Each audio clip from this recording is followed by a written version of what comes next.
Assalomu alaykum hurmatli do'stlar. 2025-yil 16-mart sanasida eng ertaki shirin o'riklarimizdan Vanderkut o'rigimiz bo'ladi do'stlar. Mana bu yil 5-bahorni ko'radi. 5 yoshlik daraxtlarimiz ko'ringlar. Xudo xolasa mevaga kirib bo'lgan 100%. Gullab bo'ldi. Gulini to'kish jarayoni bo'lyapti hozir.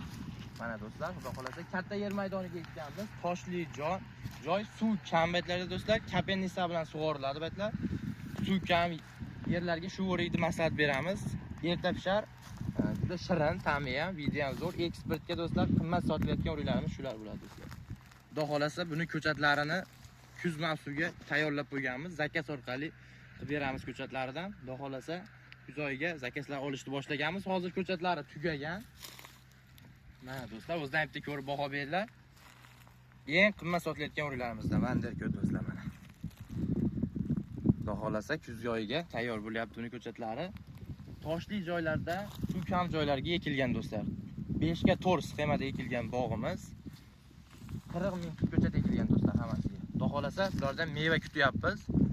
Xudo xolasa hammasida bir 30 kilo, 35 kilodan meva bor. 5-yildan daromadi do'stlar.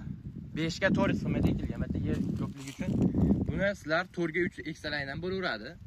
Bir yilda mevaga yaxshiroq kelsin deb abreskani shoxlarini ko'p qo'yganmiz.